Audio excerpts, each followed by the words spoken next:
Bien, aquí arranca Made in Paraguay como cada domingo por C9N. Estamos imponiéndonos en este horario, quiero decir, así que muchas gracias a la audiencia y en mi canal también de YouTube, por supuesto. Hoy tenemos un programón, como se dice, y no es una exageración. En la primera parte vamos a meternos con Carlos Martini, un periodista, sociólogo, docente, amante de los libros, de la música, del cine, de las películas. Y lo vamos a hacer de una manera distinta, porque vamos a irnos a una sala de cine. Sí, vamos a estar en una sala de cine con Carlos Martini, ahí nosotros dos, butacas vacías, la pantalla ahí, y vamos a hablar de su vida, vamos a hablar de un momento difícil que él pasó y que él lo cuenta abiertamente cuando intentó suicidarse también, un tema tabú, difícil, y agradezco mucho que él lo quiera hacer. De sus amores, ya les digo, la música. ¿Quién es la actriz que más le gustaba? A ver si coincidimos con todos ustedes.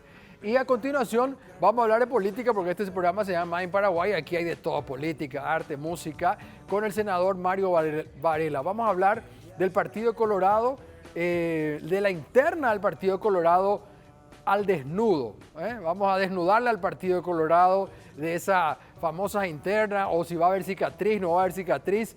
Bueno, nos metemos con el querido Carlos Martini, el Shopping Villamorra en el cine, y que disfruten. Bueno, estoy con mi querido Carlos Martini. ¿Qué tal, Carlos? ¿Cómo estás? Más que excelente estar en una sala de cine. Es genial esto, le agradezco mucho al Shopping, a la gente de JBB, que son nuestros amigos de Filmagic, que nos prestaron esta sala hermosa. La idea era hacer un café que vos estás acá en el Shopping. Exacto. Siempre. Encontramos ruido.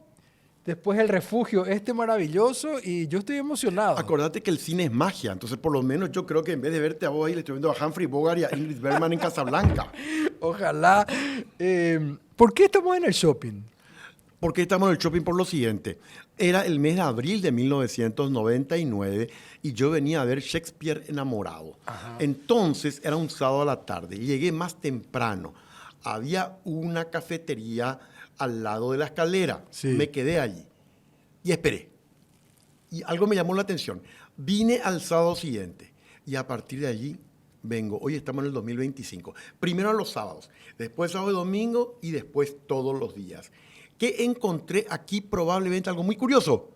Yo estoy solo, pero estoy rodeado de gente. A ver, ¿desde qué año venís? 1999, abril. ¿Todos los días? Al principio, sábado. Sí. Después, sábado y domingo. Y ahora, todos los días. Siempre a las 18:30. A tal punto que hay un absurdo en este shopping que no se hace en un shopping. Como ya soy habitué, me reservan una mesa. ¿Dónde es un shopping donde se reserve mesas? Entonces, hay una mesa que está reservada. Y por lo visto que la gente entienda. Hay una anécdota que yo no lo puedo creer. Paraguay jugaba con Ecuador, ahora cuando se clasificó aquella noche. Sí. Estaba repleto. Yo vine y dije, no, acá yo no entro, y fui a otra parte. Y al día siguiente los dueños me dicen, ¿y por qué no viniste? Pero si estaba repleto. No, pero la gente respetaba que decía que allí estaba reservada tu mesa. No se sentó nadie, estaba repleto al shopping. Y yo me fui. Eso te iba a decir, o sea, encontrar, a pesar del bullicio, un espacio tuyo como de soledad. Mira, exacto. Primero, soledad. Y algo muy significativo en términos emocionales. Aquí surgió realmente la idea de mi primera novela, otra, Mi Primavera. Ajá. Había un viudo en la novela que se llama Daniel. Daniel se casa con Elena y ahí pasan cosas luego dramáticas. Sí. Yo lo que no sabía es cómo describirle a Daniel, porque el viudo tendría 50 años. Un domingo casi no había gente y viene y se sienta un hombre en la otra fila. Yo pues soy una persona que ama intensamente la soledad y muy poco las relaciones con los otros animales humanos. Con otro tipo de animales sí, con mi perrito sí, claro, pero con el animal humano no. Yo estaba, ¿te acuerdas de esos diarios, La Nación de Buenos Aires? Sí. Yo tapaba mi cara, pues. Y el otro que estaba allí me dice, Martini. Sábana le decía. Sábana. Martini, eso que usted está haciendo no sirve para nada. Yo bajé. Gracias, entiendo, pero quiero leer. Vuelvo a leer. Le digo que no sirve para nada y escúcheme por qué. Viendo que ya estaba así, dije, bueno, ¿me quiere decir por qué la lectura no sirve para nada? Yo leía como usted y mi esposa me dejó. A continuación se levantó y se fue. Yo dije, acá está Daniel. acá te Ese ayudo. fue tu... Ahí mismo. Eso es algo como muy emotivo, entre otras cosas que me Pero pasaron acá. ¿venís y tomás café o escribís también? Bueno, ¿O eso es muy lees? importante. Yo vengo primero con Tenías dos tus libros agendas. por ahí, Sí, sí. son dos agendas. Ah. Yo uso todavía la de papel porque yo necesito sentir la presencia de la mano sobre el papel cuando escribo. Eso me lleva a más intimidad. Yo escribo lo que siento. No hablo como periodista cuando yo escribo. Claro, Eso está el otro claro, mundo. claro. Entonces tengo esa agenda. Y hay otra que es solamente que se llama en 19 líneas. Todo comentario mío en esa otra agenda tiene que tener 19 líneas. ¿Por qué 19 líneas? Porque soy un fanático del 19. ¿Por qué del 19? No lo sé. Solamente que los números pares me gustan. ¿Vos sos casado? Sí. Bueno, yo no creo en eso que la vida se ve mejor de a dos. Ajá. Yo creo que se ve mejor de a uno. Entonces, con todo respeto a tu casamiento y a tu Claro. esposa que estará viendo, Sí. no les pido que se divorcien. No. Entonces, el 19 es importante. Y 19 líneas sobre algo. Además, yo tengo unas... Pero ese 19, ¿desde cuándo viene? ¿Siempre? Siempre, siempre. Mira, cuando juega Guaraní, atendé lo que yo hago. A ver. 1, 2, 3, 4, 5, 6, 7, 8, 9, 10. 11, 12, 13, 14, 15, 16, 17, 18, 19, comienza el partido. Así. Esa es mi cábala de todos los días en que juega Guaraní. Contar hasta 19.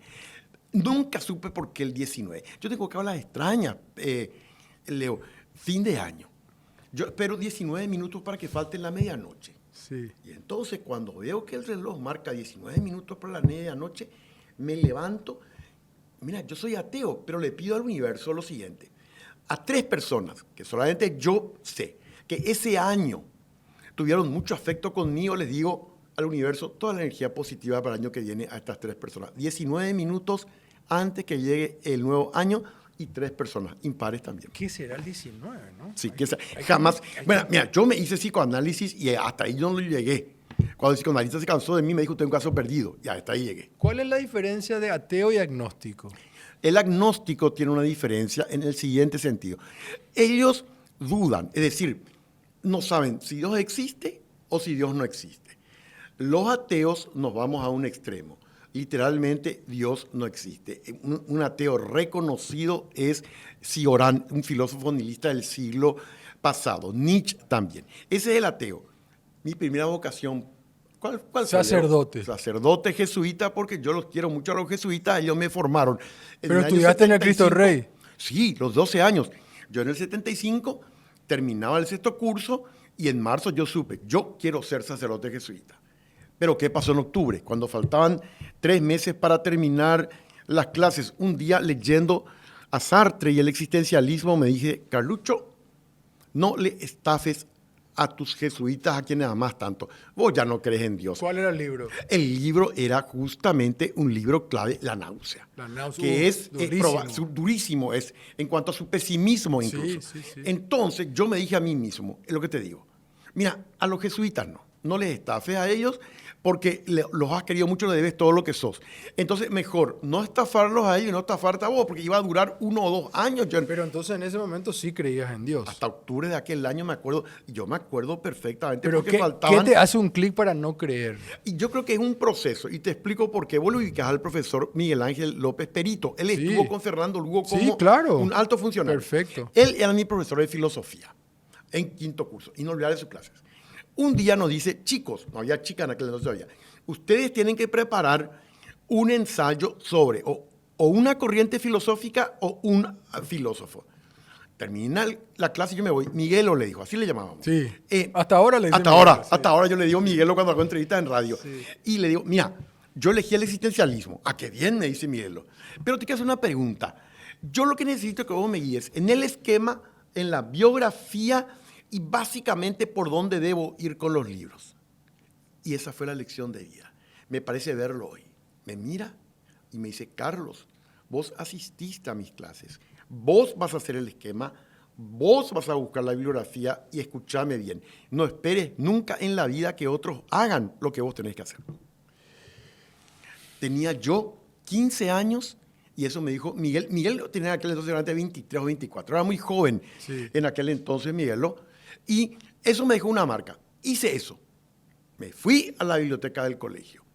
Buenísima la de Cristo Rey, sin internet en aquella época. Claro. Busqué y decidí, bueno, yo voy a buscar la corriente existencialista como introducción, pero voy a escribir sobre un autor. Y entonces leo yo en una enciclopedia y aparece en primer lugar Jean-Paul Sartre. Como aparecía en primer lugar, fui hacia él. Leí sus libros clave y la primera fue La náusea, la novela. Me fui a La náusea. Sí, yo tuve que leer también en la ¿Te facultad. acordás? Sí. Y entonces ahí vino un proceso en que yo me di cuenta que comencé a dudar.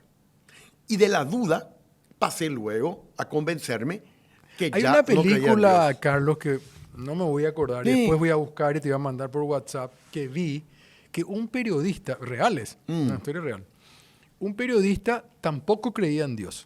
Y su esposa empezó a creer porque no sé por qué razón se fue a un lugar y una mujer le empezó a hablar de Dios y ella empezó a asistir a una iglesia a escondidas del marido, porque el marido no quería saber nada. Y ella empezó. Entonces él como periodista le propone al editor, voy a hacer un artículo sobre Dios para saber si existe o no existe Dios. ¿Quién le dice eso? El periodista que no creía Sí, a su editor. a su editor. Su editor no le da bola, le dice, esto no te va. Y él se empeña en hacer y empieza a hacerle reportaje a curas, a filósofos, a profesores, a gente que le negaba a Dios. Se fue al Vaticano, terminó siendo pastor. Buenísima esa historia. Disculpame el spoiler, pero tenés Buenísima. que ver la película Claro, porque voy él a encaró verla. de un lado periodístico. Dijo, yo quiero investigar esta situación, si existe. Y él terminó creyendo. Terminó creyendo. Y bueno, te diste cuenta que los caminos son absolutamente infinitos. Cada uno puede elegir un camino y en el camino, Keanu Reeves, este actor, dice algo que para mí Sí. es cierto. Dice él, la vida, aprovechándolo del pastor, Sí. la vida no es un guión perfecto. De repente hay pérdidas, desvíos, sorpresas, retrocesos. Sí. No es un guión perfecto. Claro. Y bueno, el ejemplo que me pones es que él tenía un guión perfecto. Sí. Era ateo. Y le cambió. Le cambió El y guión- le costó muchísimo. Sí, te entiende Años, perfectamente. años. Y cuando Fernando Lugo, a mí que hablaste de López Perito, Sí. una vez yo hablé con él, una de las primeras veces que hablé con él en su casa, me habló de su cáncer. ¿Te acuerdas que él tuvo un cáncer? Perfectamente. Me dijo, a mí me curaron 3 cosas. La medicina, le rezaba a un santo, que yo no sabía que existe un santo para los que tienen cáncer. Hay que ir a buscar también eso, Sí. no me acuerdo. Me mostró él el santo. Sí. Y las guanábanas, que es una fruta que es parecida a la sirimoya, que dice que tiene poderes, digamos, para curación. Esas 3 cosas le curaron. Es que ahí viene el punto, Leo. Cada uno de nosotros busca cómo puede salvarse en este mundo. Y todas las vías son para mí legítimas. Sí. Que él haya respondido a un santo, que yo tampoco conozco, que Sí. cura el cáncer, ¿y cómo se le va a discutir eso a Fernando Lugo? Claro. Si cada uno de nosotros elige su propio camino de acuerdo a sus posibilidades. No hay un solo camino en la vida. No. Bueno, pero esos tipos de situaciones te llevaron, digamos, al momento más duro cuando quisiste suicidarte. Bueno, ese tema tiene que ver, sí, con una situación que vino años después, el Alzheimer. Ajá. Ocurre que mamá adquiere el Alzheimer. Debe ser una de las enfermedades, me decía mi psiquiatra una vez, que tiene una característica. La cantidad de libros sobre la enfermedad es igual a la cantidad de libros sobre los parientes que están con el enfermo. Porque el Alzheimer es devastador. ¿Qué es lo que caracteriza al ser humano? La mirada. La persona con Alzheimer, mamá, a la cual yo quise mucho, yo vivía con ella, ya no me miraba. Cuando la mirada se pierde, se vuelve vacía. Y al volverse vacía, ya no hay comunicación. Entonces yo me sentía que mamá era ella, pero era otra persona. Entonces llegó el 14 de febrero, me acuerdo porque fue aquí, el Día de los Enamorados. Vos le conocés a mi hermana Ana. Claro, Bueno, muy amiga. entonces, acá había un bullicio grande, no digo aquí, ahí en el patio de comidas, sí, donde está un siempre. bullicio grande. Entonces yo agarro el celular y voy a un costado y le digo a Ana, voy a Puente Remanso a matarme, yo ya no doy más, tal como está mamá. ¿Y sabe qué hizo Ana en vez de contradecirme? Me comenzó a hablar de literatura, de lo que yo quiero. Claro. Entonces no me contradijo ella, me sacó tema de literatura y yo terminé hablando de literatura. Y por supuesto que no lo hice lo que estaba pensando hacer. Menos mal. Sí. Pero la idea era tirarte del Tenía todo bien planificado, era de Puente Remanso porque, y fíjate que pasó el tiempo, mamá murió recién este año. Yo viví con ella entre el noviembre viví siempre, pero Sí. ella cayó en noviembre del 2014 y murió ahora. ¿Y sabes por qué yo le doy mucha importancia a la mirada? Por algo que aprendí. Estuvo aquí Sofía. Sofía estuvo este año, esa robot humanoide con inteligencia artificial. Entonces a los medios nos dieron a cada unos 5 minutos para una entrevista. Mariano Nin, que es mi jefe de prensa, que me conoce a fondo, me dijo, déjame, yo voy a hacer las preguntas porque hay que enviarlas. Bueno, por supuesto, siendo yo existencialista, la pregunta era, ¿existe algo parecido al amor? ¿Existe Dios? ¿Hay algo después de la muerte? ¿Tiene sentido la vida? Bueno, y envió. Entonces, ¿qué pasó? Yo le dije a Mariano, sí, pues yo quiero enviar unas preguntas más. No, no te preocupes. Eso piden nomás porque no quieren que uno haga preguntas que perjudican a los organizadores. Ella te va a responder. Pero ¿cómo me va a responder si es que no le envías? Te va a responder. Dicho y hecho. Había sido que tienen acá un aparatito que les permite subir a la nube y tienen la respuesta. Sofía me dio la mejor respuesta sobre el amor que yo he conocido en mi vida. Yo le pregunté a Sofía, ¿existe algo parecido al amor? Y su respuesta fue, el amor es un enigma que ni el más avanzado logaritmo podrá descifrar. Misterio total. Yo conté todas esas cosas. Me llama una persona y me dice, ¿sabes por qué? Sobre todo yo me di cuenta que Sofía no era humana. Yo estuve pensando, ¿y por qué te diste cuenta que no era humana? Y me dice él, ¿y no te diste cuenta que no miraba? No te miraba. Es decir, al no mirar, perdemos una fundamental presencia humana. Y la persona con Alzheimer llega un momento que puede dirigirte los ojos, pero ya no te reconoce. Vos sabés lo que es vivir 10 años con la persona que más amaste, que ya no sabe quién sos vos. Devastador. Sí, bueno, sé algo porque mi suegro tenía Alzheimer. Ah, ¿también? Sí, y no, de repente lo reconocía a la esposa, a las hijas, a las nietas. Te conozco. Y un doctor Franco Cross, que era un pediatra, capaz que le conocía. Sí, claro que sí. Brillante, irónico, inteligente. Sí. Y verle perder esa lucidez fue durísimo. Realmente fue... Devastador es increíble. Pero, ¿sabes por qué te hago la pregunta? Yo sé que es una pregunta personal, pero como vos ya lo hablaste varias veces, te pregunto si es sanador hablar de esto, digamos, de la experiencia que uno tiene. Por ejemplo, Mario Ferreiro, que habla de sus adicciones, digamos, ¿no? Cuando uno puede comentar, siendo público, una persona público como vos, digamos, decir, sí, yo intenté suicidarme, eso tiene algo de sanador también. Coincido plenamente con Mario. Esa es mi línea. Yo hay cosas, quienes somos sobre todo personas públicas, Sí, por eso. que estamos sometidas a una presión muy fuerte. Y hay que hablar. Por supuesto que hay que hablar con el psicólogo o la psicóloga. Por supuesto, me ayudaron muchísimo. Claro. Pero hay alguien que me dijo una vez, mira, Carlos, cómo se pasa de la angustia y se comienza a superar, ponele palabras a lo que sentís. Habla, ponele palabras. En mi caso, ¿yo qué le pongo? Palabras verbales, pero mucho escritura. ¿Por qué crees que yo no presto libros? ¿Porque me van a robar? No, porque ojalá que me roben. Por lo siguiente, como yo los libros también los utilizo como parte de lo que escribo y siento, yo voy anotando en las páginas de un libro lo que siento, lo que pienso, escribo nombres. Al final, cuando termino el libro, existe lo que dice Carlos Ruiz Zafón. El libro tiene 2 almas, del que escribe y del que lee. Si alguien agarra ese libro, va a ver, hasta acá escribió este autor, y este es Carlos Martini.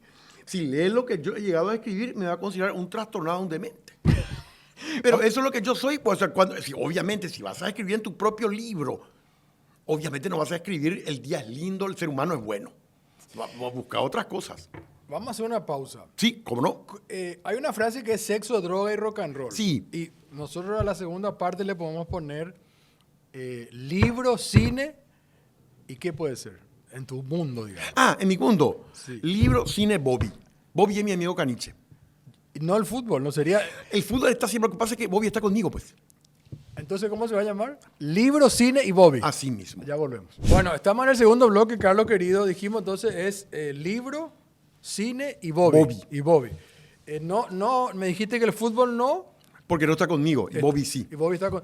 Y lo que yo no sabía es que te gustaba pintar.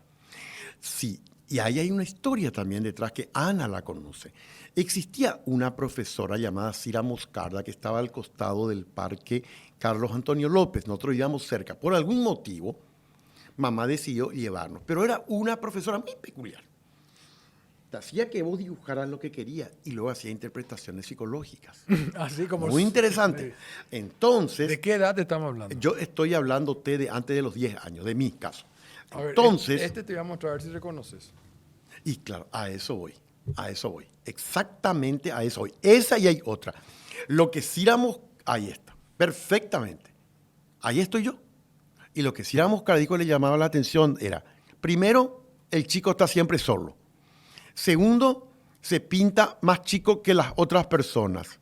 Y tercero, el papá está ausente. ¿Eso está todo en el cuadro? Todito en los cuadros. Hay un conjunto. Estos dos forman parte de esa historia. Lentes, sí. Claro, esos dos forman parte de la historia. Entonces, cuando... es como que estaba en un supermercado. En un supermercado, sí, en un supermercado. ¿Y sos vos el que estaba en el super? ¿Serías solo, vos? claro, porque ya nos decía, píntense a ustedes, no a cualquier otro, solo. ¿Y cómo voy a estar solo a esa edad? Cuando vine al supermercado era con mamá. Claro. No tiene sentido, salvo que ahí ya estaban haciendo, yo te hablo de 10 años, lo que soy como fanático ahora, fanático de la soledad. Cuando papá y mamá, esto data de los 70 principios. 1972, Leo, yo cumplía 15 años, el 17 de marzo.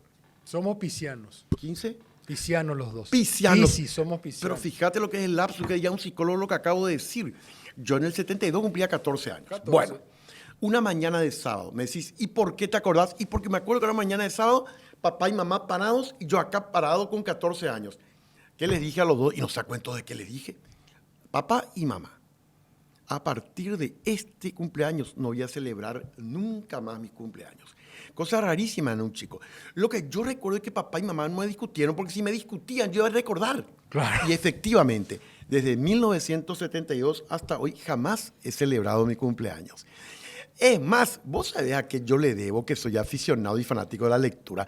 La gente va a preguntar, ¿te tocó un buen profesor, una buena profesora? ¿Tu papá tenía biblioteca? Maní con cebolla, como decíamos antes. La cosa es así. Yo era un niño acomplejado, primero con mi físico y después con mis brazos. Vos vas a ver que yo nunca uso camisa manga corta ni aún con 43 grados. Ajá. Esos son mis complejos. Entonces, a los 6 años, papá tiene una biblioteca muy grande. Ya. Yo tampoco me gusta estar con otros seres humanos, visitas. ¿Te acuerdas las típicas visitas a la casa? Sí. Que los padres te dicen, salí para saludar a la visita. Yo veía que venían visitas, me rajaba a la biblioteca de papá y me encerraba. Todavía me acuerdo de mamá gritándome, Carlucho, por favor salí, aunque sea a saludar a las visitas. Por supuesto que nunca salí. Y yo creo que encontré ahí en la biblioteca un refugio. Había paz, había serenidad, había libros que no los entendía. Y yo creo que ahí nació mi enamoramiento, en aquella lejana biblioteca de papá. ¿Te acordás tu primer libro? Sí, claro, y eso fue fundamental. Eso me hizo lector, una historia. Yo estoy seguro que los libros tienen un alma que vuelven a uno. Ajá. A papá y mamá les regalaron a Fátima y Ana, Mujercita, de Louis May Alcott, aquella novela donde hay 4 chicas en el siglo XIX viviendo con la mamá en Estados Unidos y el papá en la guerra civil. Sí. Y muestra bien el tránsito de la niñez, adolescencia a la adultez de las 4 chicas, muy diferente las 4. Hay una serie también, ¿no? Hay una serie, hay películas también. Entonces, yo hasta ese momento lo que leía era lo que me exigían en el colegio, pero no todavía daba de literatura. Una noche, lo que son las cosas, Leo. ¿Sabes lo que yo iba a los 14 años a ver esa noche? Vos sabés que me dedico hoy a hacer noticiero. Iba a ver, porque era fanático de Héctor Velázquez, Susana Ibáñez Rojas, en hora 20. Claro. Iba a ver el noticiero en el comedor y veo el libro allí. Como faltaban minutos, agarro el libro, me siento y comienzo a leer. Y no lo pude dejar, pero sobre todo, no voy a contar porque hay gente que no lo ha leído. Ese libro tiene 3 páginas de una tristeza inmensa que me afectó tanto que me hizo lagrimear. Y sabes, yo descubrí allí, Leo, que yo en mi vida siempre buscaría libros que me golpearan el corazón. Lo que dijo Kafka, un libro tiene que ser un hacha que rompa el mar helado que llevamos adentro. Pasó el tiempo. Mucho tiempo. Vos sabés, Carlos, que yo me acuerdo del olor de un libro que me regaló mi abuela. No me extraña. De Julio Verne. Un libro de Julio Verne. Y ¿olés? Tengo... Por eso yo sigo usando el papel. Necesito oler papel. ¿En serio me decís? Y con esta Mujercita te digo que hay, por eso te digo que los libros tienen espíritu. Mira que pasaron muchos años, Leo, desde el año 1972 y aquel libro. Hace unos 2 años yo estaba recorriendo la biblioteca de Ana, una tarde, inmensa biblioteca de ella. Bueno, salgo. Le llamo a Ana de noche y le digo, Ana, Yo estuve en tu biblioteca hoy y allí está el ejemplar de Mujercitas que papá y mamá les regaló a el 72. Carlucho, me dice.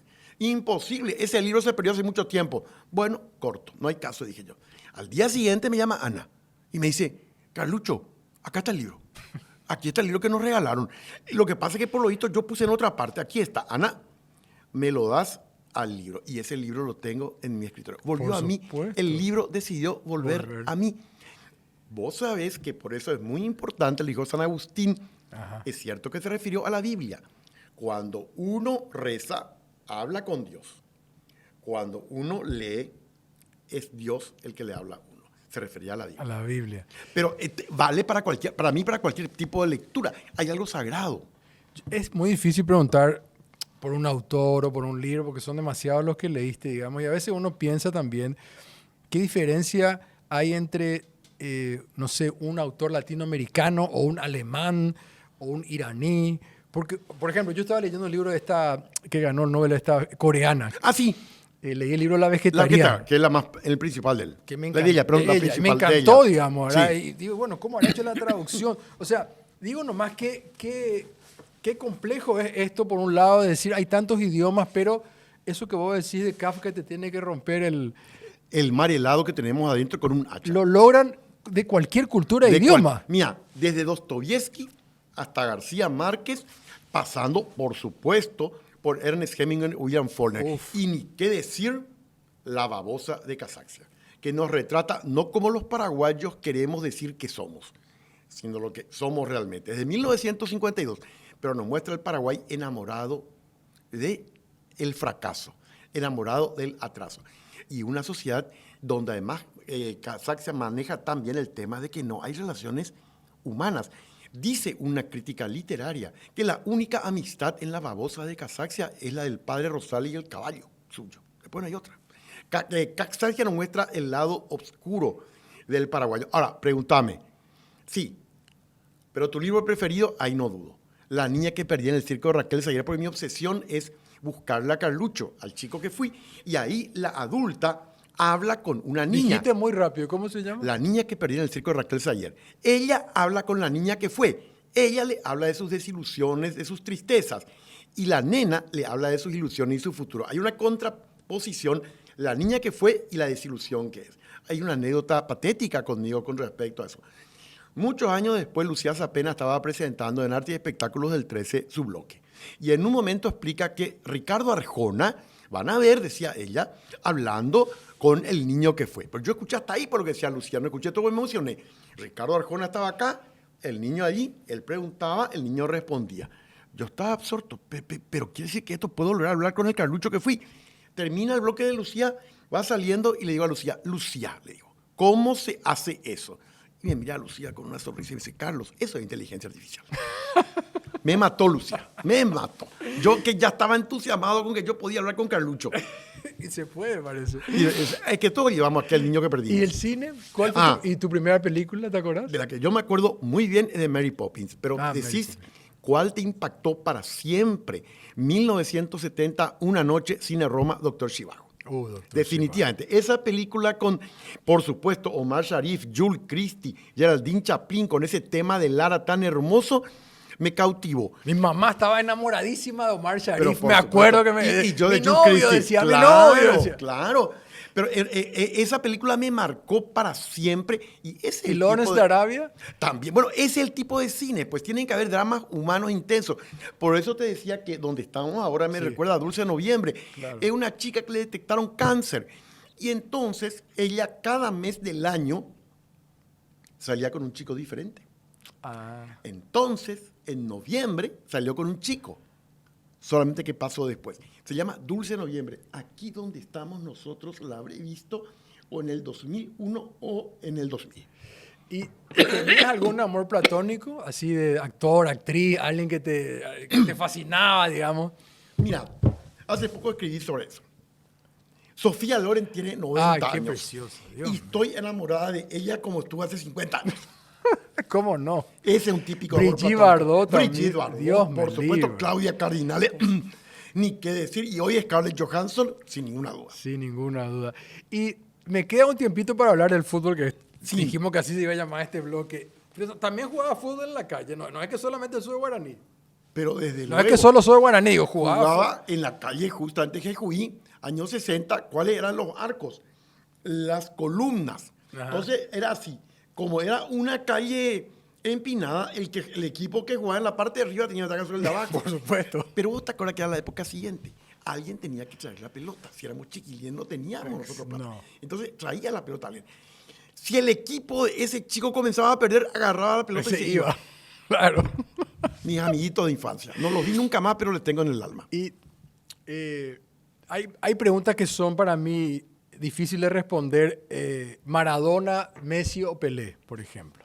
¿O vos tenés una respuesta? Sí, en mi caso, yo no soy periodista deportivo. Yo te digo No. que mi impresión, Pelé. Pelé. ¿Lo viste jugar?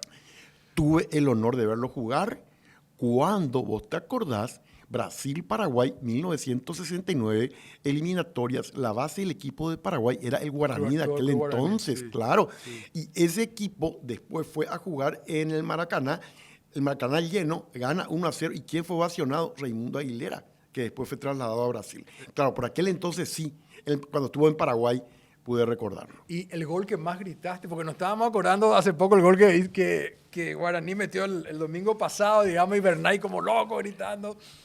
¿Te acordás? Alguno que así que gritaste? Papá me llevó a la cancha, era una noche, recuerdo muy bien, de finales de los 60, Guaraní Cerro Porteño. El estadio se llamaba todavía de Sajonia.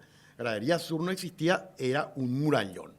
Y entonces ese partido Guaraní le ganó 2-1 a Cerro. Eso fue un campeonato para Guaraní. Hasta hoy recuerdo. En aquel entonces se lesionó muy gravemente a Adalberto Escobar de Cerro Porteño. También recuerdo eso. Pero sin ninguna duda. Mira, yo solamente creo que el ser humano es pasión más que cerebro. Guaraní perdió en el año 72-73 contra Cerro 1-0 una tarde. Yo ya iba solo al estadio. Voy caminando a casa, Hernandaria, cruzo el parque, llego a casa, estaba mamá sola, pichadísimo yo, me meto en mi placar y me llaveo de adentro. Ajá. Mamá sospechó algo y dijo, bueno, hizo algo. Se va y la madre conoce. Carlucho, salí de allí ahora mismo, no sea ridículo. Carlucho, salí de allí. Y yo no quería salir lo pichado que estaba. Yo llegué a hacer eso y no me arrepiento. Claro, bueno, y tenés cábala, me dijiste, por supuesto. 19 cuando juega Guaraní sin falta. Quizás, bueno, muchas veces no da resultado. Lamentablemente. Lamentablemente. Sí, pero bueno, a mí me pasó de levantarme y no querer ver el partido, por ejemplo. A mí también. Me pongo muy nervioso. Recorro yo en los pasillos del shopping. Sí, me pongo histérico. Claro que sí. Estamos hechos de emociones nosotros, los seres humanos. Es como decía el opio del pueblo, algo así. Pero lo que pasa es que cada tanto tiempo hay que salir del desastre total de la humanidad. Y el fútbol le brinda eso. Y eso nos da el fútbol, ¿no? Y eso nos da el fútbol. Bueno, sos profesor académico, escribiste libros, hablaste mucho de democracia. Sí. Y vamos a tocar eso después de la pausa. Claro que sí. Dale. Carlos, querido, escribiste muchos materiales, sos docente sobre la democracia, digamos, muchos artículos. ¿Cuál es la calidad de nuestra democracia hoy? ¿Cómo la definís? De 1 a 10, 2 o 3. Muy baja. Primero, porque no hay independencia de poderes. Segundo, porque la impunidad goza de excelente salud. La corrupción no es un problema, va a haber. Lo importante es que se castigue. Ese es el tema. Impunidad, por un lado, que protege a la corrupción. No hay independencia de poderes. Uno de ellos da vergüenza, que es el Poder Judicial, desde luego, que debe ser un punto clave. Pero hoy día, cuando se habla de calidad democrática, no se habla solamente de lo institucional, se habla también de lo social. Esto es un fracaso completo, palo. Si uno suma la pobreza más el sector vulnerable que está cerca de la pobreza, más la clase media con dificultades, no es el 20% en este país el que tiene problema de la pobreza. Llega entre el 40 al 50%, me dicen algunos economistas. Y te voy a contar una anécdota. Enrique López Arce, que no puede precisamente ser calificado de experto en empleo de contrario al gobierno, le digo una vez en Radio Cáritas, Enrique, con este salario mínimo que tenemos, ¿cómo llega una familia a fin de mes? Y me responde, pregunta equivocada, ya no se hace esa pregunta. Ah, no, le dije, ¿qué pregunta? ¿Cómo llega una familia a la segunda semana después de cobrar el salario mínimo? En segundo lugar, analfabetismo de altísimo nivel. 8 de cada 10 no entienden lo que leen. En tercer lugar, salud pública es un chiste. Si una parte importante de la salud pública sale del bolsillo del paciente o del pariente. Lo otro que es importante, la informalidad. 60% no tiene derecho a seguridad social, no tiene derecho a la jubilación, no tiene empleo estable. Y hoy hay que hablar de empleo inclusivo. Le hace con todos los derechos. 60% está en la informalidad. Entonces, y estos son algunos ejemplos, nomás que no quiero ir más allá. No hablemos de infraestructura. Ahí, según Cavialpa, invertimos apenas una tercera parte de lo que deberíamos invertir como mínimo en infraestructura. Entonces, y salud y educación en inversiones lo son pésimas. Hablando de educación, para decirte claramente porque es un fracaso, no lo digo yo, Luis Ramírez, el ministro, le hago una entrevista en Cáritas y no sé a cuento de qué, porque yo no me acuerdo que le pregunté el año pasado, me dice, Carlos, nuestra educación, y atender lo que dice el ministro de Educación, es para un país que ya no existe. Por lo tanto, si estamos educando para el país de los 70, los 80, que ya no existe, ¿a quién le estamos educando ahora? A nadie. Más claridad, agua, lo que me dijo Luis Ramírez. Entonces, si uno va sumando y hay más componentes, un cuarto nomás de los chicos tienen 12 años de estudio, que es terminar la antigua secundaria. Uno puede ir sumando. Y hay que reconocer que este país de hoy es, en términos sociales, un fracaso completo. Entonces, si vos tenés una institucionalidad muy limitada y una sociedad muy sufriente, ¿qué tenés? No tenés lo que se llama justamente Estado social, porque el Estado social implica bienestar social. Ahí es donde yo creo que hace agua. En ese aspecto institucional que te mencionaba recién, sobre todo el tema del Poder Judicial, me enfoco, también podría enfocarse en los otros poderes y sobre todo la cuestión social. Entonces, por eso te digo que de 1 a 10, y sí, es 2 o 3. Vos habías, tengo acá anotado, hablaste una vez de un término, democracia oligárquico-electoral. Sí, efectivamente, me acuerdo. ¿Qué quiere decir ese concepto? Significa lo siguiente, que podemos tener elecciones cada 5 años cumpliendo en términos formales los requisitos de participación de los partidos políticos, control de las mesas, control de lo que hace al proceso de cómputo. Pero si la sociedad de por sí es muy desigual y oligárquica, ese voto, en la medida en que la sociedad no vaya cambiando, es decir, no vaya viendo la posibilidad de tener más ciudadanos, es muy limitada la capacidad de movilización y de cambios teniendo una sociedad tan estructuradamente oligárquica como la paraguaya, con diferencias sociales muy importantes. Entonces sí, podemos votar, podemos elegir, pero estamos cambiando la sociedad. Ese es el punto y mi respuesta hasta ahora es no. Me dirán, se hicieron algunos avances y sí, ¿cómo no se van a hacer algunos avances si estamos en el 89 con esta transición interminable? ¿Pero qué quiere decir oligárquica? Para poder que la gente... de unos pocos sobre unos muchos, privilegio para unos pocos. Y aquí la concentración de la riqueza es real, la desigualdad es real e importante, bajó un poquitito, pero es real la desigualdad. Entonces, este es un país... Bueno, el doctor Ignacio Iramain, otro concepto inclusive, yo lo sigo mucho a él porque me parece un parlamentario atípico. En sus discursos incorpora mucho filosofía, literatura y ciencia. Y él habló, la semana pasada, antepasada, dijo él, esta no es una democracia, sino un sistema híbrido. Híbrido quiere decir que sí, que tiene componentes democráticos, pero tampoco tiene componentes no democráticos. Por ejemplo, la falta de una justicia igual para todos. Él habló del concepto híbrido. Yo no sé si puede ser, coincido con, digamos, su conceptualización a qué se refiere. Pero esta es la realidad. Y vuelvo a insistir, si comenzamos en el 89, esta aventura, como dijo Bernardo Neri Farina en una distinción que le dio el Congreso, primero, no tenemos ADN democrático. Sí, no hemos tenido democracia hasta 1989 en la historia. Y en segundo lugar, tenemos 200.000 analfabetos absolutos, no funcionales, totalmente absolutos. Bueno, así esto es un barco a la deriva. Y lo peor es que los partidos cumplen una función lamentable. Sí.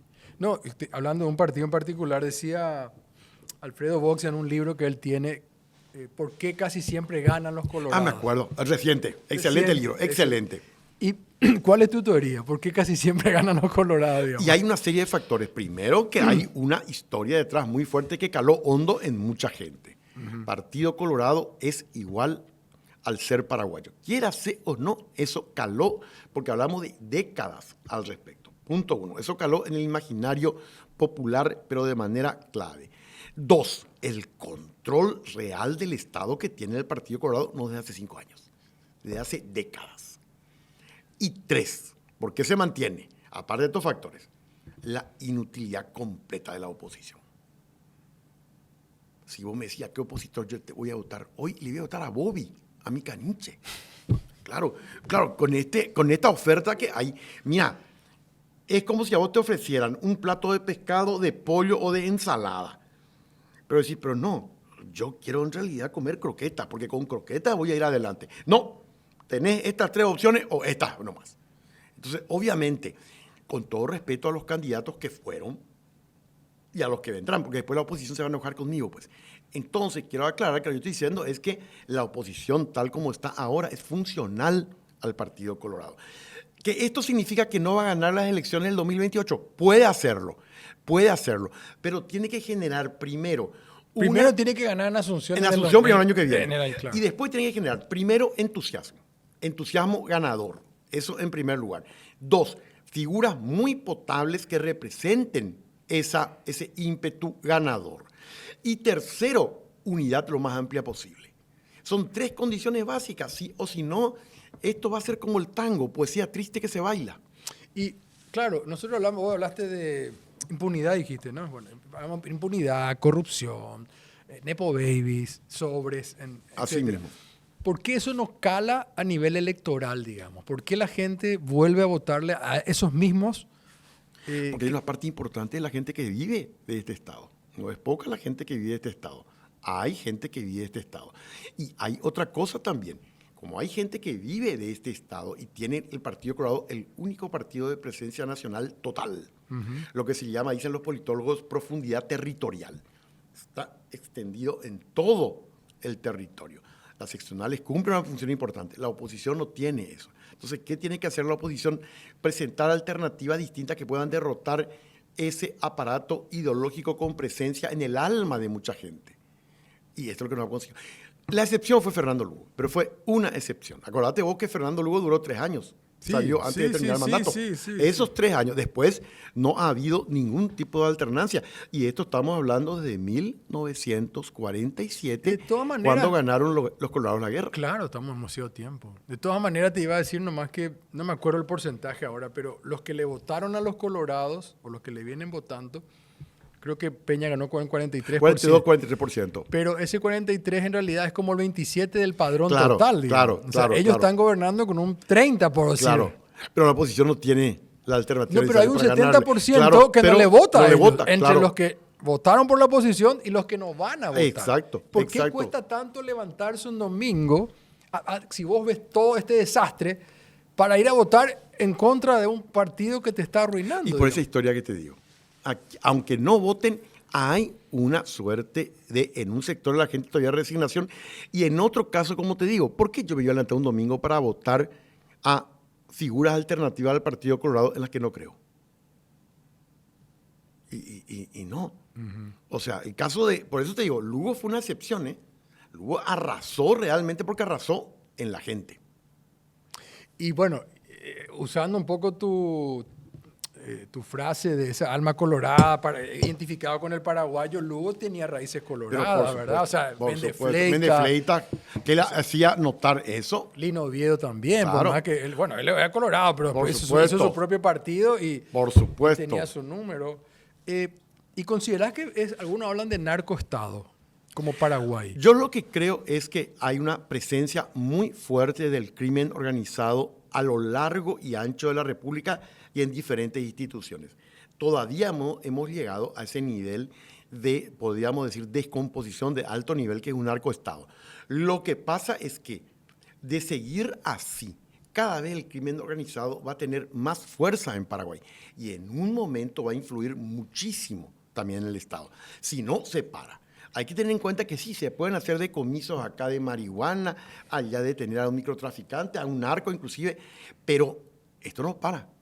Esto no para, se nota por la acumulación de poder ¿Y por qué se hacen permanentemente operativos si se está disminuyendo la presencia? Es decir, no somos un gobierno de gobernantes narcos como estructura de poder. Pueden haber narcos, pero como estructura de poder. Pero el narco, el crimen organizado, está penetrando y haciendo agujeros en el Estado, y eso lo dedicamos. Vos sabés que hablamos un ratito de educación, que es otra de tus pasiones. Estoy pensando más en el Congreso. Ah, sí.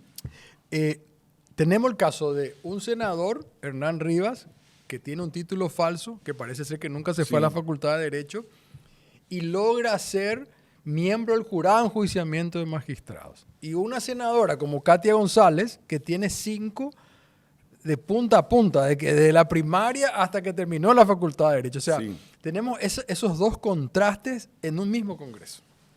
Bueno, por eso yo hablé del Poder Judicial así con bastante claridad. En el Congreso hay esos contrastes. Yo te mencioné a Ignacio Iramain, que supera de lejos a la media ahí. Katia González, Celeste Amarilla, podés ir sumando. Claro que hay, pero lo que no hay es una estructura de esos, con un proyecto firme de futuro. Es decir, vos me estabas mencionando Katia González, y podemos mencionar también individualidades. Sí. Pero, ¿y cómo esas individualidades arman un proyecto que entusiasme con candidatos que entusiasmen? Ese es el tema. No, y estoy pensando nomás en el sistema electoral, supuestamente de un voto preferencial que es un fracaso realmente. Porque, totalmente. O sea, escuchamos los audios de la Yaminal, claro. un chaqueñito. Decir, no, eso ya no sirve. ¿Recordás que el primer congreso después de la caída de Stroessner era un congreso con gente muy buena? Bueno, o sea, sí. Académicamente, preparada. Acá hay, por hasta cierto, Gualdino Ramón Lovera. Bueno, en eso estaba pensando estos días. Acá hay un deterioro, porque yo estaba pensando en Gualdino Ramón Lovera, Edelio Fernández Arévalo. Y aunque no estaban en el Congreso a principio de la transición, sí marcaban presencia política. Luis Alfonso Reyes de la Democracia Cristiana, Euclides Acevedo en el Partido Ferrita. Se podrá estar de acuerdo o en desacuerdo con estos, no importa, pero marcaban como una presencia de fuerza entre intelectual, entre de capacidad de gestión, de carisma. Eso fue desapareciendo. Hay como un retroceso en términos de la... Tu pregunta. De la calidad de la democracia. De calidad de la democracia. Y eso se nota en el Congreso. Hay realmente un retroceso real. Yo no sé si vos te acordás, pero los debates que eran en el primer Congreso, aquel de 1989-1993, eran de altísimo nivel. Sí, por eso te digo. Bueno, eso ya no se da ahora. Claro que hay un deterioro. ¿Alguna vez te ofrecieron un cargo político? Sí, era en el Encuentro Nacional. Yo ahí estuve, pero ahí no participé en un cargo político como candidato. Pero sí en el Partido Febrerista yo fui. En el Encuentro después fui candidato a congresista suplente, pero en el Febrerista yo recuerdo con más alegría. Constituyente de 1991. Nosotros creíamos que nos consolidábamos con Tercera Fuerza. ¿Sabés cuándo convencionales metimos? 1. Y yo era el candidato número 2. Entró Euclides Acevedo. Yo creo que ahí fue el principio del fin de este gran partido al cual recuerdo de la manera más cariñosa. ¿Uno solo? Uno solo, metimos uno solo y ahí ya era el final. ¿Y aceptarías nuevamente un cargo? Vos sabés que yo creo que hay etapas. O sea, estabas hablando de Iramay, sí. ¿verdad? Yo me imagino, ¿por qué no pueden haber más Iramay, un haberlo. Martini, alguien en el Congreso, gente especializada? Hay gente valiente que viene de otras áreas, ¿no? Una Yolanda Paredes, por ejemplo, una abogada que viene de Ciudad del Este, aguerrida, Esperanza Martínez. O sea, hay de todo, digamos, y sin embargo nos llenamos de los más cachivaches. O sea, por eso te pregunto, ¿no renunciarías a una posibilidad nuevamente? No, lo que pasa es que mi vida cambió. Yo ya estoy metido en la literatura. Y la literatura y la política no se llevan bien. Que lo diga Vargas Llosa. Vargas Llosa, son canales diferentes. La literatura exige creatividad e independencia. La política requiere cierto tipo de disciplina que yo admiro. La jesuita, que es lo que me enseñaron, pero no esta. Yo me acuerdo que Vargas Llosa llegó a decir que en el libro hay como un desarrollo, ¿no? Sí. O sea, de cómo empieza una novela, sí. Cómo termina. Y en la política dice que es una repetición Así permanente mismo. de la primera parte y es como que siempre está diciendo lo mismo. Así mismo. Y él acepta, ese fue su gran error. Como una persona que escribió, por ejemplo, La ciudad y los perros, sí. O Casa, ¿te acordás? La Casa Verde va a ser política, justamente, insólito. Sí. Y bueno, así le fue. ¿Te leíste todo de Vargas Llosa? Sí, y de Vargas Llosa me gusta en particular un libro que cuando la gente dice que Vargas Llosa no lo menciona. ¿Cuál? La tía Julia, el escribidor, la tía- ella pues se casó con una sí, tía él se política casó que era con su tía, Julia. claro. Y entonces ahí la Uno de sus radio... primeros libros fue. Eso primero. Y ahí la radio es protagonista porque hay un boliviano que trabaja como libretista de radionovelas. Trabaja tanto que se vuelve loco porque se le confunden los personajes. Bueno, la Julia Real, después le respondió Hizo con otro libro. Sí, Sí. lo que Varguitas no contó. Genial. Y hubo algo que me dolió mucho que dijo alguien sobre García Márquez, que 100 años de soledad le sobraron 50 años. Me pareció una dureza así. Pero al contrario. Le falta 100 más. Bueno, eso es lo que yo siempre digo. Una cosa es el mejor libro considerado por la crítica al autor. No se puede negar, 100 años de soledad. Pero a mí el que más me gusta es El Coronel, tiene quien le escriba, claro. porque yo estoy obsesionado con la espera que desespera. Cuando uno espera aquel pobre coronel que iba todos los viernes a esperar su pensión. Y ya sabemos la palabra final que le pone García Márquez a esa novela. Cuando eso ya no vino, la última palabra con perdón de tu audiencia es mierda. Sí. Así termina García Márquez, El Coronel tiene quien le escriba. Es sencillamente brillante. O sea, si vos me decís, bueno, esta noche, ¿qué red de García Márquez? 100 años de soledad o El Coronel no tiene quien le escriba, y yo no dudo, voy al Coronel no tiene quien le escriba. Uno pues elige los libros de acuerdo a su propio ser. Y te pregunto esto último y nos vamos de Roa Bastos. ¿Por qué es tan difícil yo el Supremo y qué libro podría ser más? Bueno, ese es un tema que lo hablo mucho. Yo a la conclusión que llegué en base a entrevistas a especialistas, que me dicen lo siguiente, vamos a ver, ¿por qué no se comienza con el trueno entre las hojas? Por libro de ejemplo, cuentos? claro. No se pasa a Hijo de Hombre después. Y se va preparando al Roa que viene, porque Hijo de Hombre es su primera novela, y sin ninguna duda, Yo el Supremo tiene mucho de Hijo de Hombre. Ahora, vos le decías a un chico, todo tiene su tiempo en la vida. Ya nos decía el Eclesiastés, hay un tiempo para reír, hay un tiempo para llorar, hay un tiempo para vivir, hay un tiempo para morir. Todo tiene su tiempo. Hay un tiempo donde que uno no puede leerlo a Roa Bastos con 13 o 14 años. O sea, hay que ir por partes. Yo creo que hay una estrategia de lectura con Roa Bastos que hay que aplicarla. Hijo de Hombre me parece central. Si vos me preguntás el mejor alegato contra una guerra, Hijo de Hombre trata de las 3 primeras décadas del Paraguay. Las 7 o choferes del Chaco, no me acuerdo. Es un capítulo que Lucas de Mare hizo una película, Guerra del Chaco. Tienen que enviar los paraguayos un camión aguatero, porque hay paraguayos que se están muriendo de sed.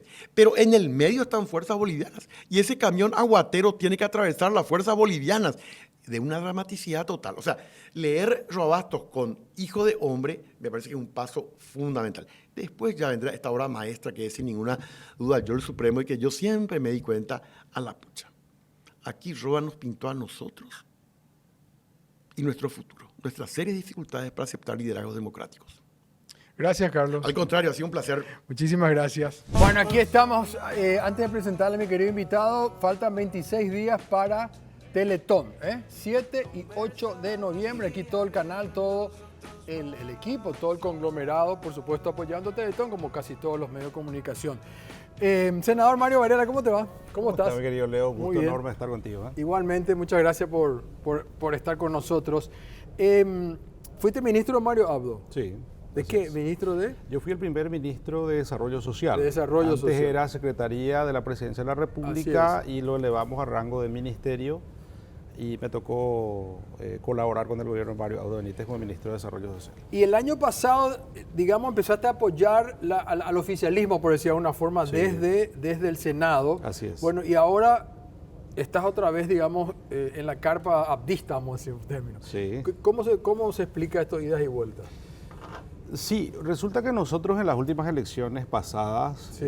acompañamos acompañamos la figura de Arnoldo Vins después de todo lo ocurrido con Hugo Velázquez. Sí.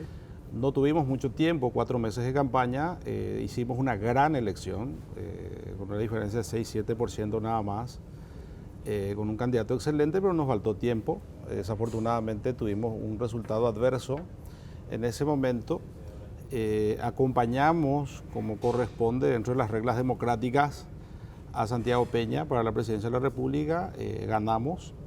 Luego, tanto Mario Abdo, el líder de Añetete, tomó un perfil un poco bajo, no quiso obstaculizar, ni intervenir, ni contaminar el trabajo de Santiago Peña, esa era su explicación con nosotros. Entonces, nosotros como equipo departamental, yo soy líder de un equipo departamental del Caguazú, fui gobernador en ese departamento, y tenemos un equipo maravilloso. Llegó de nuestras manos Marcelo Soto, el actual gobernador de Caguazú, con el apoyo de nuestro equipo. ¿Y cómo te llevas con Silvio Velar? Bien, bien, dentro de un ámbito respetuoso. Silvio es un político de trayectoria importante, a veces chocamos electoralmente, pero siempre dentro del ámbito del respeto. De ninguna manera es una pelea personal, sino confrontación electoral, de ideas. Y bueno, en ese interín, como Arnoldo también se retiró un poco de la política, nuestro equipo departamental en una asamblea nos solicita acompañar al gobierno nacional y al gobernador, que requiere también del respaldo nacional. Bueno, yo no estuve tan de acuerdo en ese momento, pero como soy democrático y respeto también la decisión del equipo, así lo hicimos. Hemos acompañado institucionalmente al gobierno de Santiago Peña hasta junio pasado, que me reincorporé con la vuelta de Arnoldo Vince al escenario político en diciembre último. ¿Podés contarnos así, rápidamente cómo están las fuerzas distribuidas a nivel movimientos? Sí, en el Congreso, Senado. Sí, en el Senado. Sí, nosotros tenemos... Honor Colorado, 1. 23, empiezo diciéndote que tenemos 23 senadores colorados. Colorado. O sea, El tiene Partido mayoría Colorado, después ya de mucho tiempo, tiene una mayoría, 23 contra 22, pero vos sabés muy bien que el Partido Colorado siempre ha tenido su dinámica interna, en donde no siempre existe una unidad granítica. Por suerte. Sí, por suerte, porque el Partido Colorado, como es de mucho peso político, es importante que haya una crítica o voces críticas a fin de que no exista una hegemonía absoluta con un corte autoritario. A pesar de eso, igual hay algunos resabios autoritarios, ¿verdad? Varios de nosotros formamos parte de la disidencia, que a su vez tenemos... ¿Qué cantidad? ¿De 23? Hoy yo no te puedo decir, Leo, exactamente, porque hay algunos compañeros que se identifican con la disidencia, pero en ciertos proyectos o temas puntuales también votan con el oficialismo. Pero por decir más o menos. Estamos entre 8, 9... De la disidencia. De la disidencia, sí. Y ahí otra vez hay distintas corrientes. Está la de Lilian Samaniego. Así es. Lilian lidera hoy un movimiento que ellos denominan Causa Republicana. Está Lilian, Arnaldo, su hermano, el senador Afara. Nosotros de la corriente disidente Añetete, yo formo parte de Colorado Añetete, respondemos al liderazgo de Mario Audo Benítez y acompañamos la figura de Arnoldo Vince para la presidencia. Blanca Ovelar también está dentro de esa línea. Ajá.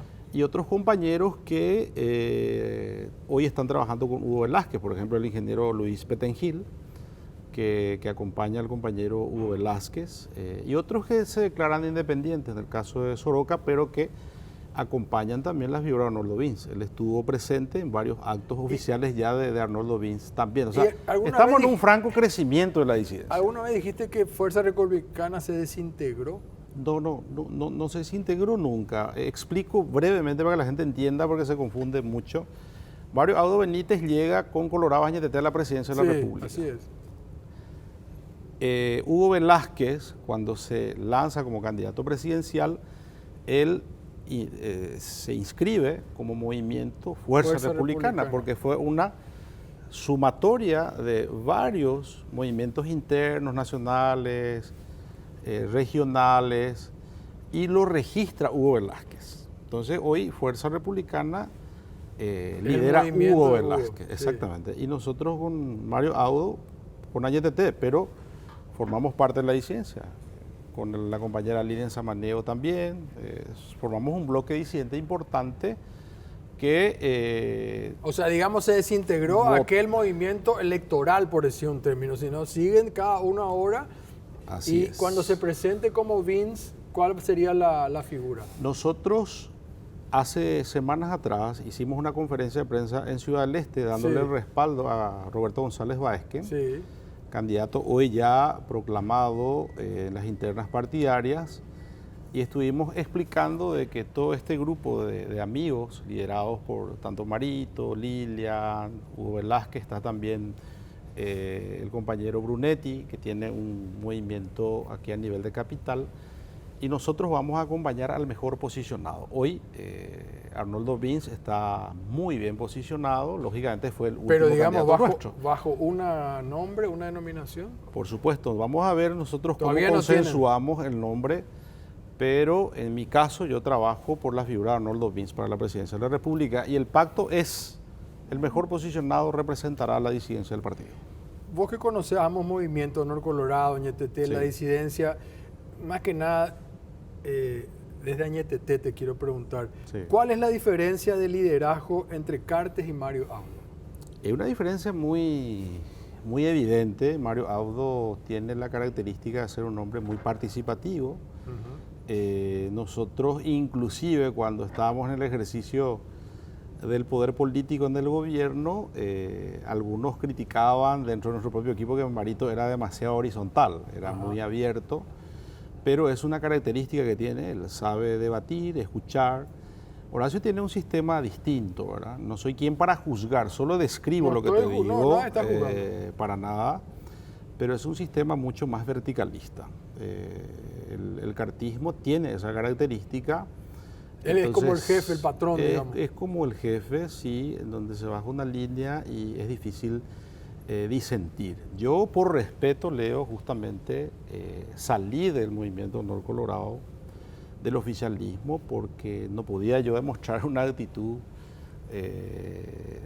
no obediente en un sistema en que yo no estaba acostumbrado. O sea, ¿verdad? cuando vos te reunías y estabas con Cartes, ¿cómo era la dinámica?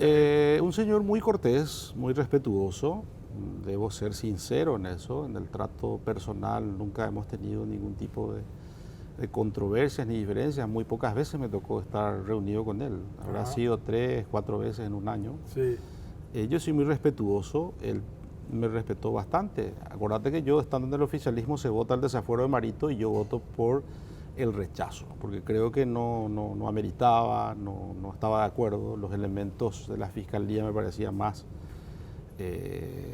una puesta en escena, como estamos hablando Sí, fuera del micrófono, sí. entonces yo rechacé. Entonces dije yo, si yo no voy a estar de acuerdo con esta línea, lo más ético de mi parte era dar un paso al costado, que fue lo que hice. Por eso salí.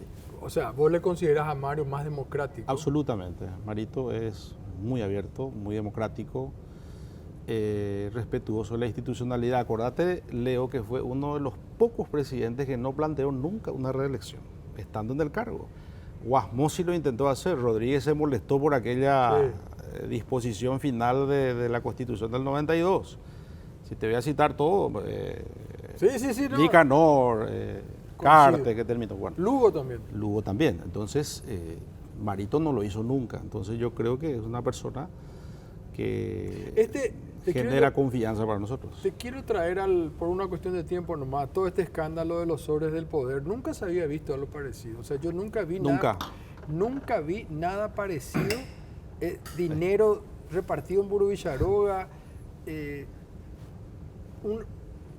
¿Qué está pasando? Ya llegamos al Bueno. punto que decimos, hay tanta impunidad que ya no calienta 3 carajos. Porque si esto está pasando, si fuera otro presidente ya estaría preso. Absolutamente. Primero te digo, Leo, la denuncia es grave, pero es más grave el silencio presidencial. Sí. Es más grave. Entonces, nosotros en un Estado democrático, en un Estado de Derecho, las instituciones tienen que funcionar. Si este dinero tiene un origen lícito, en una hipótesis, digamos, positiva, ¿por qué no se denuncia eso en la comisaría, en la jurisdicción, en la fiscalía? Porque cualquiera robo de las... supuesto, el robo. Supuesto robo. Cualquiera de las respuestas, Leo, es grave. Supongamos que la señora Luz Candado miente. Entonces se le debe denunciar, debe ser procesada y debe ir preso. Pero si fuera la inversa y si dice la verdad, es más grave todavía. Claro. Entonces, porque estaría configurando un hecho punible. Acá la obligación que tiene el servidor público, el presidente de la República es un servidor público, primer magistrado de la nación, tiene el deber y la obligación de explicar a la nación, al país, a todos. No pueden existir dudas, Leo, sobre Es lo la que hace- honorabilidad. Es lo que hace es echarle la culpa a los diarios, una No, pero guerra eso- de la no, pero eso- prensa. pero eso es una evasiva. Vamos a ser sinceros. Él tiene la obligación, aunque exista aversión o aunque exista sesgo, Sí. el administrador principal de la República, el presidente de la República, tiene la obligación de explicar los orígenes de esos sobres. Recapitulemos un poco, hablamos de sobres, polígrafos, sí. Plata que se iba a la empleada que ella compraba, Así dinero es. en efectivo de la primera dama, facturas a terceros. Así mismo. ¿Por qué no hay un juicio político? Yo creo que esto no terminó aún, Leo. Esto va a seguir. Todas las semanas estamos teniendo noticias. Todas las semanas hay novedades. Acordate que no solamente la disidencia del partido o la oposición está reclamando esto, sino todo el sector de la sociedad, la prensa, sino que también representantes y figuras muy importantes del propio oficialismo. El propio presidente del Senado ya exigió al presidente que dé la cara. El colega de Ernest Maidana también. O sea, esto tiene que tener una explicación. Y esto puede ir escalando. No, vi todavía que la UIP, que suelen ser muy habladores, o la FEPRINCO, los gremios, oye, Botaví, paité los gremios, oye, Botaví, partida, ellos cuando quieren son los reyes de la volaterapia. ¿Por qué ahora no salen si esto afecta a la imagen del país? ¿Quién quiere venir a invertir en un país donde aparecen sobres, donde la primera dama le dice a la empleada, anda a comprarme algo que vale 50 millones de guaraníes y poner el nombre de la factura de mi cuñado? Y hoy la percepción está instalada. Yo decía en el Senado que el creador de la sociología moderna, del conocimiento positivista, Augusto Comte, decía que la primera etapa del ser humano, de organización social y política, cuando no puede explicar los fenómenos de la naturaleza, crean mitos, ¿verdad? Zeus, el dios del mar, etcétera. Si esto no se aclara, Leo, la gente va a sacar sus propias conclusiones. Y la percepción hoy es negativa. Por eso le conviene al propio presidente de la República aclarar esta situación. Pero te vuelvo a decir, y seamos claros, y vamos a la pausa. Si fuera otro presidente, sea Abdo o Lugo, ya estaría un juicio político en puertas. Es que ahora lo que se está buscando es que estas probables evidencias, porque tampoco hay un desmentido categórico de parte del presidente de todo lo que está diciendo esta señora, pueda realmente generar o configurar un hecho, ¿verdad? Porque si se comprobare un hecho punible, es causal de juicio político. Pero el juicio es político. Sí. Una cosa va a ser la parte le vamos jurídica, a hablar a la fiscalía. Ahora estamos hablando de un juicio político. Sí. ¿Y qué hacen ustedes? Porque si no, la disidencia se queda pegada, son como cómplices. No. Esto va escalando. Esto no va a terminar. Nosotros estamos esperando que el presidente aclare esto. Esto no va a parar hasta que el presidente aclare, que salga y aclare esta situación. Absolutamente. También hay una responsabilidad política del Partido Colorado, Leo, porque él es representante de un partido político. Y vos sos miembro de la Junta. Yo soy miembro de la Junta. Y nosotros estamos trabajando, ya varios miembros de la Junta, a fin de solicitar que el propio partido exija una explicación como corresponde al presidente de la República de este escándalo. ¿Por qué le sostiene Cartes a Peña y ya no le traspasó a Liana al poder? Linda pregunta para Horacio. ¿Y qué pensás vos? Yo creo que ellos están mirando la evolución de esta crisis. Esta crisis no ha pasado. Esto no se va a poder ignorar. Es una situación demasiado grave. Recién dijiste algo muy cierto. No existe precedentes en la República del Paraguay de un escándalo de esta naturaleza. Se hizo una encuesta de opinión. Hoy me estuvieron compartiendo, fuente bastante segura. De 10 paraguayos, 9 creen en el sobre, de que existe el sobre. Entonces yo no sé qué se está esperando para aclarar si no es cierto, ¿verdad? Ojalá no sea cierto. El hecho que Bachi Núñez se abroquele hasta el 28 es parte de que él esté en la línea de sucesión, ¿o no tiene nada que ver? Es que él está en la línea de sucesión constitucional. Pero ahora se aseguró ya hasta el 28. Así es. Y genera todo tipo de especulaciones. Por eso te estoy diciendo, mientras más se maneje herméticamente esta situación, esta incertidumbre, afecta a la figura del presidente de la República. Hoy él tiene una percepción bastante negativa y yo le sugiero al señor presidente, al ciudadano presidente, que aclare esta situación por el bien de la República y también de su propia imagen. Te va a ver por YouTube porque él siempre está de viaje. Vamos a la pausa, la primera pausa, agradeciendo al senador Mario Varela y ya volvemos. Dale. Bueno, escuchando el culto casero, hoy le tocó el culto casero. Cada semana tenemos una banda distinta que promocionamos aquí en Made Paraguay. Agradeciéndole mucho al senador Mario Varela. Un placer, Mario, tenerte aquí con nosotros. Igualmente. Hablando de tu partido histórico, un partido que innegablemente es el más grande del Paraguay, que tiene muchísima responsabilidad para bien o para mal en varios temas. Te quiero hacer escuchar lo que decía Mauri Espínola aquí en este programa, porque antes que aparezca todo el tema, vos sabés que a mí me sorprendió, casi profético lo que él dice, y voy a explicar brevemente. Todo el mundo siempre lo trató a Peña de un títere, casi de un estúpido, discúlpeme, sí, pero es así. Y Mauri dice acá en el programa, no es ningún estúpido, Mario. En otras palabras lo dijo, ¿verdad? Pero hay incluso una sonrisita. Nosotros editamos porque no vamos a poner toda la entrevista, pueden ver en YouTube. Pongan un poco lo que decía Mauri. Horacio le necesita a Santiago Peña y Santiago Peña más que nunca le necesita a Horacio. El que le brinda la estabilidad política a Santiago Peña es Horacio Cartes. Horacio Cartes, quien no tiene la carga de responsabilidad gubernamental, es quien muchas veces, muchos hablan de que en el quincho se dictan ciertas órdenes, pero varias veces yo me di cuenta de que Santiago Peña se hace el vivo, o sea, no es muchas veces orden del quincho y él toma decisiones por cuenta propia, especialmente cuando se trata de sus propios beneficios. Yo creo que perdió el respeto. Él no se dedica a gobernar, se dedica a sus pretensiones personales económicas. Brutal esa frase, se dedica a sus pretensiones personales económicas. Esto lo dijo acá Mauri hace meses antes que aparezca el escándalo y te digo, casi fue profético. Lo que pasa es que hay una serie de situaciones que generan una presunción por lo que Mauri está declarando. Este no es el primer escándalo, Leo. También la mansión en Atiná, en Samber. Mi vecino. Entonces, bueno, por eso te estoy Veo diciendo, su helicóptero llegar todos los fines. Por eso te digo, yo creo que hay que tener cierta cordura y cierta sensatez en muchas cosas, ¿verdad?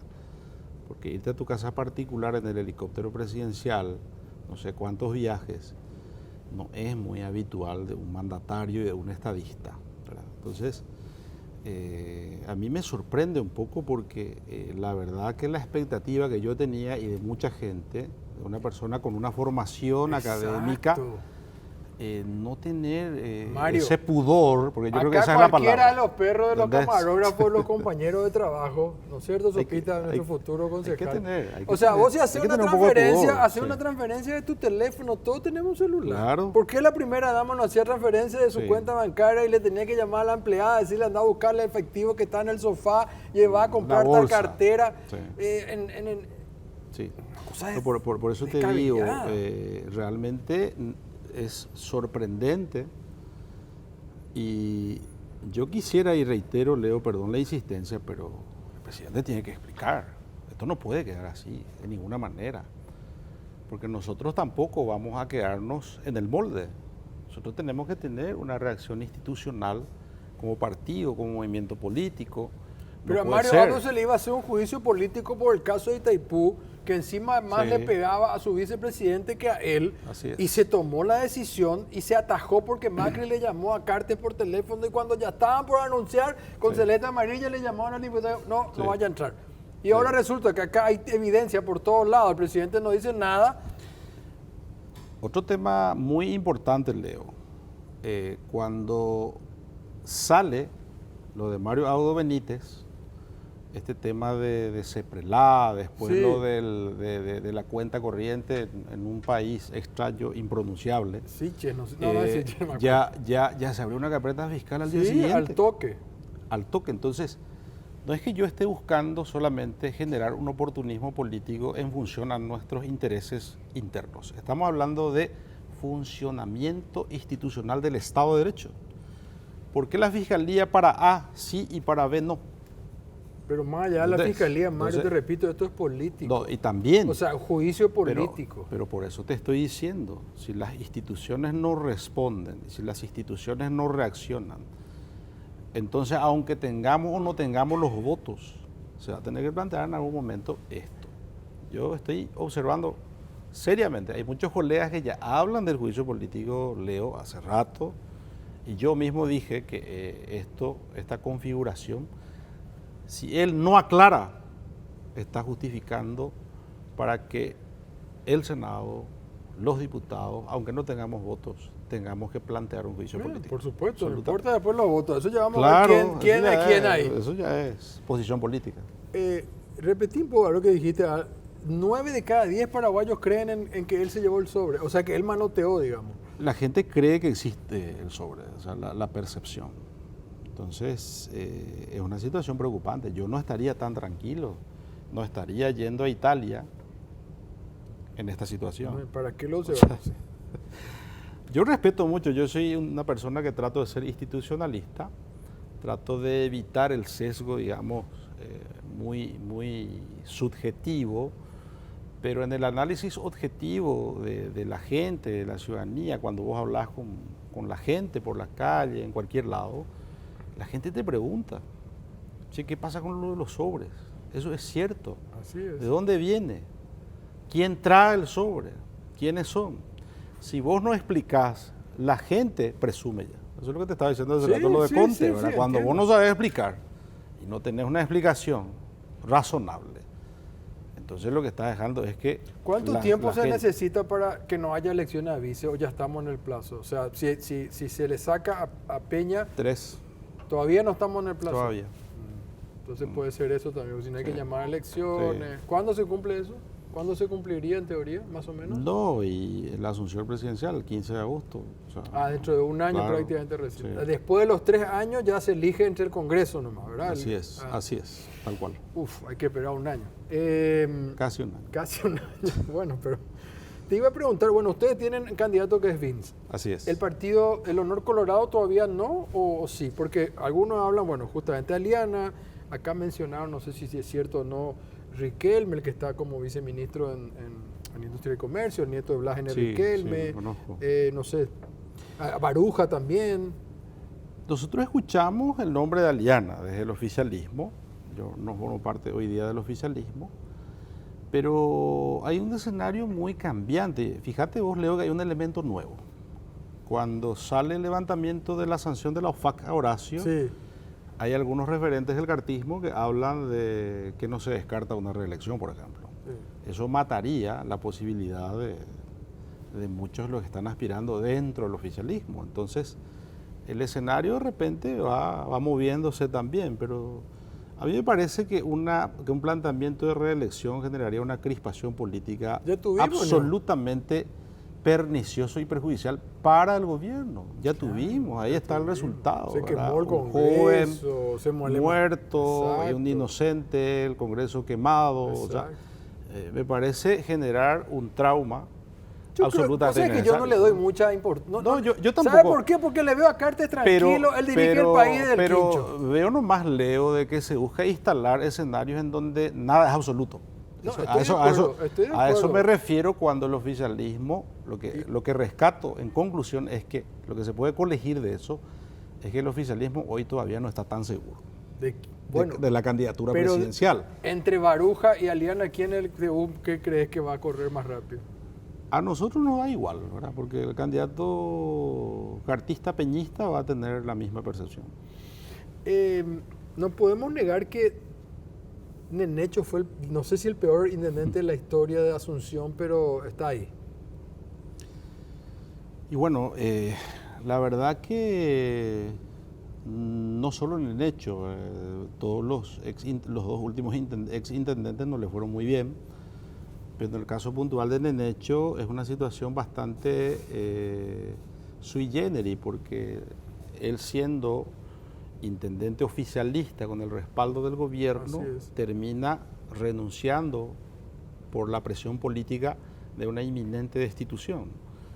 Entonces, lamentablemente, es un hecho que debilita al Partido Colorado, no se puede negar. Asunción está difícil hoy para el Partido Colorado. Necesitamos por eso tener una buena gestión. Yo pienso, mi querido Leo, que la política no se puede improvisar demasiado. Hay que diferenciar la persona del estadista, del gestor público. De hecho, puede ser un buen tipo, da gusto con él karaokear, tomar un café.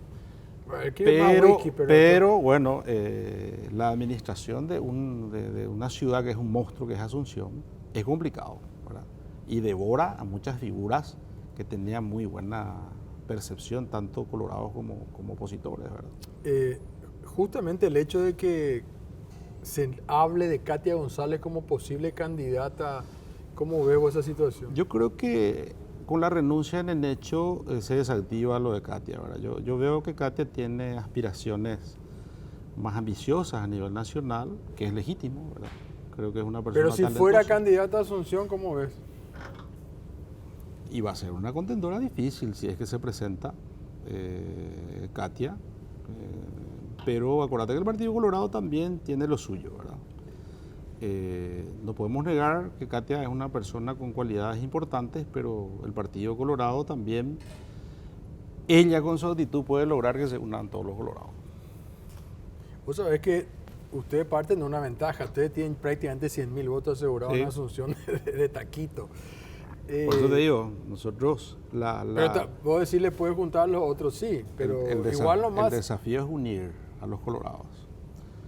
Porque también hay figuras de la oposición que unen a todos los colorados. Ojo con eso. No, entiendo. Fíjate Pero igual, vos que Lugo tuvo una muy buena elección aquella vez y él pudo captar muchos votos colorados.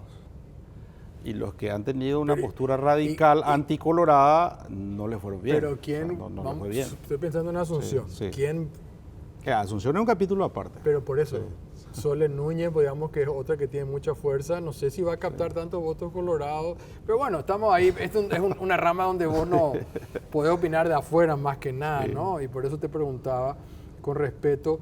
¿Y no crees que la jugada de honor Colorado de dejarle a ustedes un candidato como Vázquez en el Ciudad del Este de su equipo y probablemente a Dani Centurión en Asunción no es tipo, te doy esto y ustedes pierden y después te culpo? No. González Vázquez se identifica con Honor Colorado, Roberto. Ocurre que ahí tenemos una situación muy insólita casi, sui generis, porque su hermano Luis Tiki González Vázquez es de nuestro equipo. Sí, ANTT. por eso. Pero Roberto es candidato a Honor Colorado, o sea, es originario, él se identifica con Honor Colorado. Logramos nosotros aglutinar a partir de su figura, que tampoco va a ser fácil, no va a ser para nada fácil Ciudad del Este. Pero no creo, yo creo más bien la jugada de Honor Colorado es vamos a compartir juntos esta responsabilidad. Ah, ok. Para no perder nosotros solos ni perder ustedes solos, ¿verdad? Entonces, ¿Y vos crees que o ganar juntos, pero no cargar con la responsabilidad política solo ellos. ¿Y crees que en Asunción le van a dar a Dani Centurión o van a seguir ellos con su candidato? Y no sé, no hay que apurarse en tomar decisiones. Yo creo que Asunción es diferente, la coyuntura no es igual que Ciudad del Este. Nosotros hemos ganado la última elección, no salimos bien en la gestión, pero tenemos un cuadro más sólido acá en Asunción. Yo creo que es más peleable. Se nos está yendo el tiempo y como estás en el Congreso te quiero preguntar qué pensás de cómo se puede tener un mejor Congreso, digamos, ya que esta lista Sí. con voto preferencial no funciona, ¿verdad? O sea, ahí nos apareció un Chaqueñito, Sí. Yaminal, nos aparece un Erico Galeano, nos aparece un Hernán Rivas con título falso. ¿Cómo se hace para que haya nuevamente, porque llegamos a tener buenos congresos, incluso después de la dictadura? Sí. Interesantísima la pregunta, Leo, que vale todo un programa seguramente, por pero te doy algunos pareceres. Hay un trabajo científico muy interesante de un politólogo belga que estudia esto, porque no es solo en Paraguay.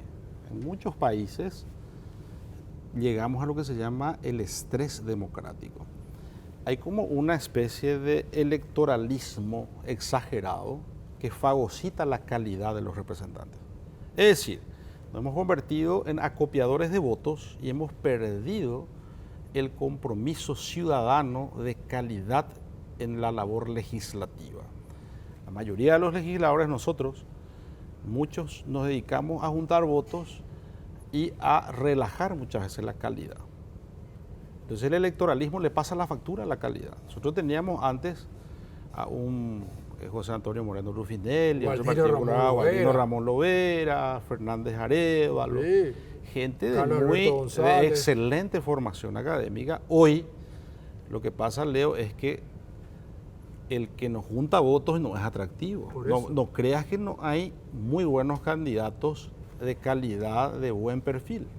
No voy a decir nombres porque respeto a la No, sí, gente, por supuesto. pero muchas veces Sí. el marketing, el show, se tragó la calidad.